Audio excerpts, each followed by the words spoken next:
La declaración del beneficiario final es una declaración jurada informativa que deben presentar las personas jurídicas y entes jurídicos para informar sobre la identificación de sus beneficiarios finales. Se encuentra actualmente regulada por el Decreto Legislativo 1372 y su reglamento. Esta obligación forma parte de las medidas implementadas por el Estado peruano para adecuar la legislación nacional a los estándares y recomendaciones internacionales emitidas por la Organización para la Cooperación y Desarrollo Económicos y por el Grupo de Acción Financiera Internacional. Cumplir con estos estándares internacionales permitirá la implementación de un conjunto de reformas conducentes a mejorar el bienestar económico del país. Inicialmente, la obligación recayó en las personas jurídicas que tenían la calidad de principales contribuyentes al 30 de noviembre del 2019. A través de la Resolución de Superintendencia 41/2022, publicada en marzo de este año, la SUNAT ha extendido la obligación a otros contribuyentes para los ejercicios 2022 y 2023. Los nuevos contribuyentes obligados a presentar esta declaración son personas jurídicas domiciliadas en el país con ingresos netos mayores a 300 UITs y los denominados entes jurídicos constituidos en el país.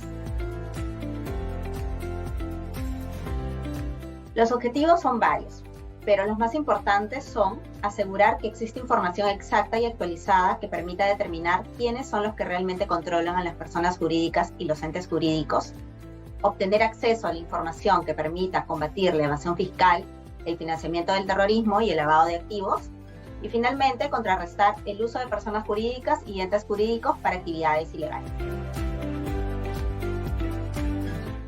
Son 3 los criterios establecidos por la normativa para identificar a los beneficiarios finales.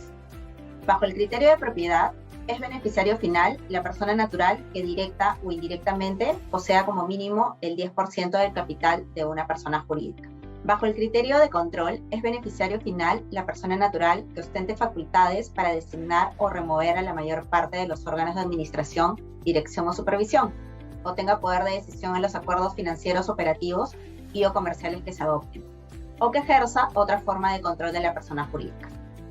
Finalmente, bajo el criterio subsidiario, en caso no se logre identificar a los beneficiarios en base a los criterios de propiedad y de control antes indicados, se deberá identificar como beneficiario final a la persona que tenga el puesto administrativo superior. Como conclusión, el objetivo final de estas reglas es identificar a las personas naturales que controlan a las personas jurídicas y los entes jurídicos. El proceso consiste en que el contribuyente obligado a la declaración primero debe recabar la información necesaria para identificar al beneficiario, entre ella la información que respalde la composición accionaria y estructura organizativa del contribuyente.